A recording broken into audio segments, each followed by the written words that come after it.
За яг би энэ төсөв батлагдсантай холбоотой арга хэмжээ авахар зарим арга хэмжээний тогтоол дээр бас нэг хоёр зарчмын дөрвтэй саналыг яг санал гаргаж оруулж ирсэн.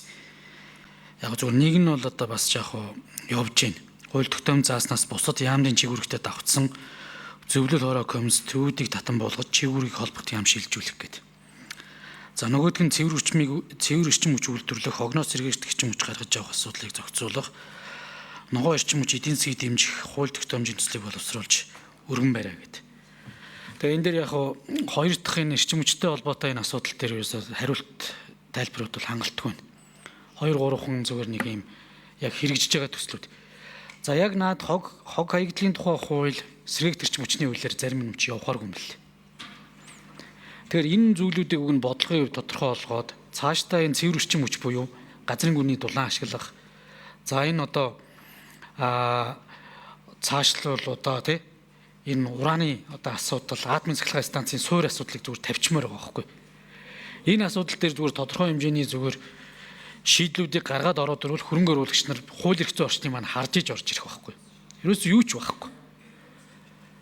Тэгээ ерөөсөө энэ асуудлууд явдаг. Улаанбаатар хотын агаарын бохирдлыг шийдээг бол уг нь дулааны асуудал юм байна. Дулааны асуудлыг шийдэхэд энэ газрын үнийн төлөө байхгүй. Энэ Монгол улсын бараг төв суурин газруудын ирээдүй байгаа. Магадгүй энэ аранга хуучин дээр галтуул байж исэн одоо ч энэ халуун оршин гардаг газрууд чинь энэ асуудлыг бид нэр судалж чадаж бодлогын түвшин чадварлыг нь асуудлуудаа шийдэх гэсэн. Тэгээ юу ч байхгүй. Тэгээд одоо ийм л сонирн байдалтай л ийм л хариултууд байна. Тэгээ энэ дээр бол би жоохон сэтгэл дундуур байна. Нэг талтай. Тэгээд эргээд яг энэ хоёр асуудал дээр бас одоо ямар жавхаасаа хариулах биш. Холбогч яамдын хүмүүсүүд нь бас нэг тодорхой мэдээлэлээр хангаач гэдэг зүйлийг хүсэж байна. За хоёрдугаарт би бас байнгаараа бас анхаараасаа гэж бодож байна. Уг нь энэ төсөв батлагдсантай ч гэдэг юм уу тодорхой хууль батлагдсантай холбоотой арга хэмжээний тогтоолуудыг бас наан нь энэ дараа жилийн төсөв батлахаас өмнө энэ юмнуудыг бас нэг бодлогын хувьд оруулж ирээч, анхаараач гэдэг зүйл байна.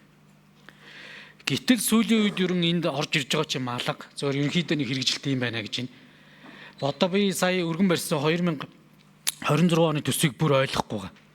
Өргөн баригдаагүй байгаа. За төсөв маань бол өргөн баригдсан 26 оны төсөв. 26 оны төсөв дээр өргөн баригдаагүй боловсруулж байгаа хуулиудынхаа концепц дээр тулгуурлаад ингэж татварын орлогыг бууруулна, ингэж татварын одоо төсвийн орлогыг нэмэгдүүлнэ гэж яриад байгаа байхгүй. Тэр хууль чи орж ирэх юм уу? Тэр хууль орж ирээд батлагдана гэсэн одоо зүйл байгаа юм уу? Эсвэл яг орж ирэхэд одоо яг тэр чигээрээ батлагдана гэсэн зүйл байх юм уу гэдэг. Жишээ нөтийг жишээ аваад яриад байгаа байхгүй. Өргөн баригдаагүй.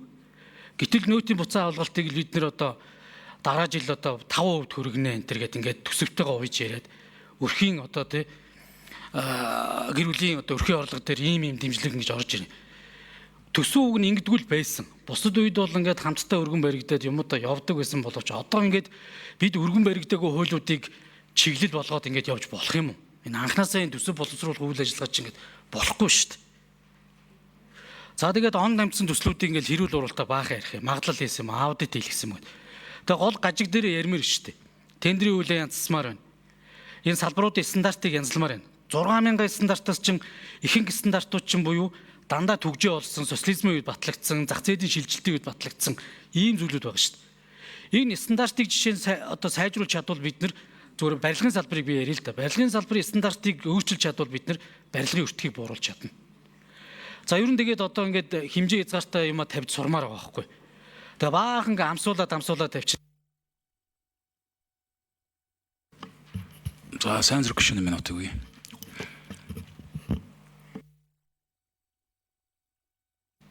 Амсуулаад мөнгөний тавьдаг. Тэгээ 3 жил 6 сар болж нэг сургууль барьж байгаа статистикта Монгол бас. Бидэд бол үндэ хэлгээд бол одоо ийм байхаар угс явахгүй. Тэгээ энэ төсвийн реформ ч явахгүй. Гүн юу ингээ аргалал өнгөрнө. Тэгэхээр уг нь энэ дээр бас жавхаа зайд бас нэг тодорхой судалгаа хийгээд ийм хувилбарууд байна гэдээ бас нэг ярмаар байна. Тэгээ ерөн зүгээр энэ хуулийн тоог хилээд их шиг нь 208 хуулийн 1020 хэдэн заалтаар төсөв хуваарлж ийн гэдэг боловч энийг ирмэлмээр байна. Яг гол хэдэн заалтууд байгаа шүү дээ. Халамжийн хэдэн заалт. Эргээд энэ улс төрийн сонгуулийн өмнөх популизмын буюу энэ санал татах зорилгоор хийсэн хэдэн нийгмийн халамжийн хуулиуд л байгаа шүү дээ. Энэ дээр зөрөгтэй шийдлүүдээ яриад хуулбаруудаа гаргаад ирмээр байгаа байхгүй. Юу ч ярьдаггүй. Тэгэл баахан ингээл 208 хуулийн 1000 хэдэн заалт байна. Энэ ингээ буйлдахгүй байна л гэдэг. яг эцсийн дүндээ тэр олон залтууд чинь нэг төсөвт дарамтлаад байгаа юм байхгүй. 2-3 хуулийн асуудлыг бидэд эргээд ярьж болно шүү дээ. Тэгэхээр энэ дээр ингээ бодиттой. За жахлан сайд хариулъя. За сайн зэрэг гүшүүний асуултанд хариулъя. За тэр байгаль орчин юутай цэвэр эрчим хүч хэрэгэд тэрэн дээр нь энэ тогтоол дээр нь хүртэл заасан биш үү? Шадар сайд эрчим хүчний яам, байгаль орчин уур амьсгалын өөрчлөлтийн яам хариуцсан гэж. За тэгэхээр энэ яамдууд нь хариулна үз. За дараагийн асуулт нь яг шууд тогтоолтой холбоогүй ч гэсэн би асуултуудад хариулъя. За сайн зэрэг гүшүүн өөрөө одоо хуульчин төсвийн хуулиудаа бас үзсэж хөлгүүдээ бас цаг хугацаанд авч байгаа учраас амжаагүй юм шиг байна. Нөөцтэй холбоотой заалтын чинь нэмэлт өөрчлөлтөөр таслаад төсөвтөөгөө цуг дагуулад өргөн барьсан байгаа шүү дээ. Тий 2-ыг 5% болгохыг таслаад цуг өргөн барьсан байгаа. За бусд нь бол ди парламент дээр танилцуулахаар явж байгаа. За яагаад тасалсан бэ гэхээр энэ багц өөрчлөлт маань өөрөө багтаа 3.6 их найдын төсөвт нөлөөлтөө юм. Өөрөөр ийм мөрдөгтэй гэсэн үг. Нэг удаагийн төсвөр энэ дийлэхгүй. Тийм учраас 26, 27, 28 онуудад дунд хугацаанд шатараатай ингэж хэрэгжүүлнэ. За тийм учраас хамгийн ихний ээлжинд одоо хамгийн их хүлээлттэй байгаа хэрэгжүүлж болохоор систем бэлэн болсон байгаа энэ нөөтийн буцаа олголтыг эхлүүлж байгаа. За энэ маань ч өөрөө бас баггүй өртөгтэй. Нэг их найд 85 тэрбум төгрөгийн өртөгтэй ийм нөөтийн өөрчлөлт болж байгаа шүү. Гэхдээ 26, 27, 28 онуудад бусад татварын одоо багц өөрчлөлтүүдийг ч гэсэн хэрэгжүүлэхдээ саяын таны хэлдэг 208 хуультай холбоотой 1000 гаруй заалтыг зэрэгцүүлж явахгүй бол энэ татварын өөрчлөлтийг бас хэрэгжүүлж чадахгүй. Тэгэхээр одоо таны хаагур нь яваад бид нар явуулсан байгаа уучлаарай одоо танд дахиад дүүл бид нар танилцуулъя хөргүүлье. Та энийг бас өөрөө дэмжиж байгаа учраас бидэн дээр хүч нэмнэ байх гэж хүлээж байна. Боломжтой дэд дараагаар ахлуулсан ажлын хэсэг гараад тэр ажлын хэсэг дээр бид нар бүх материалуудыг бэлдэж өгсөн. Эренбилж байгаад бүр.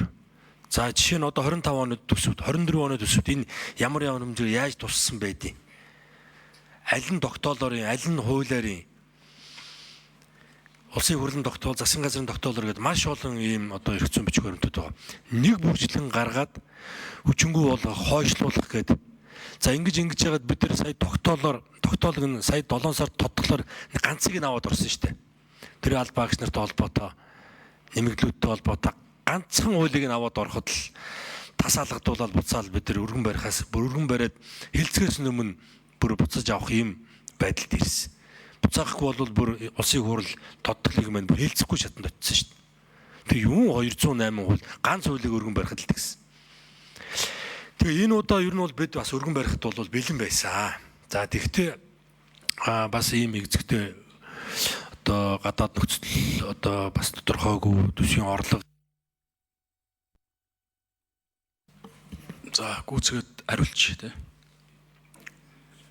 Төсөв хилцэх улмаар батлах явцад бас эрсдэл учирч болцсохгүй учраас тусад нь одоо өргөн барья гэдэг одоо бэлтгэсэн байгаа. Тэгэхдээ энийг улсын хурал дээр өргөн барихаас өмнө бас улсын хурал дээрээс дахиж ажлын хэсэг юм эсвэл одоо боломжтой дараагийн ахлуулсан ажлын хэсэг дахиж үргэлжлүүлж бид нар танилцуулаад за энэ дээр их зөв ойлголцчихэд ялангуяа яг салбарын одоо төлөөлөлтөд яамдуудаа маш сайн ойлголцож өргөн барихгүй болвол за салбарын бие хамгаалагч нар төлөөлөгч нар маань гарч ирээд энэ хуулиудыг ерөөс огт явуулахгүй мэл.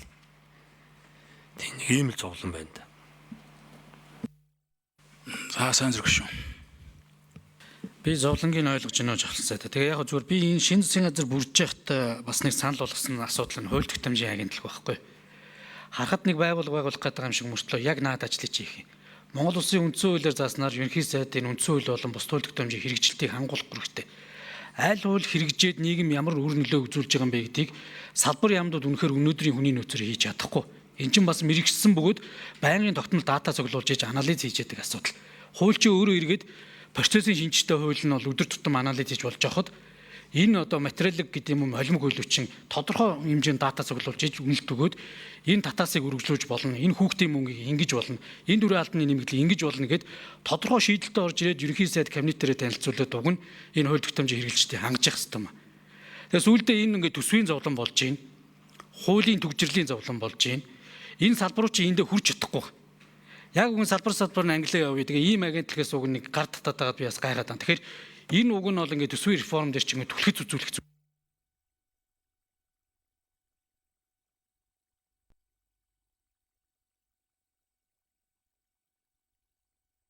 За ер нь бол ортоол юм ярьж байна. Тэгээ энэ бол цаашдаа бол энэ улсын их хурлын төсөв дагаж гарсан энэ тогтоолын хэрэгжилтийг бол бүр зүйл бүрээр нь тусад нь авч хэлцдэг болмоор юм байна. Энд чинь ингээд бөөнд нь ярьчихаар нөгөө ус гişүүд сайд нар чирэхгүй тэгээ ганцхан жавхлан сайдын ажил юм шиг болчиход байна шүү дээ. Яг эцэстээ бол.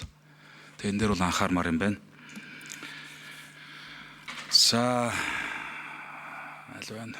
За гişүүд асуулт асууж үг хэлж дууслаа.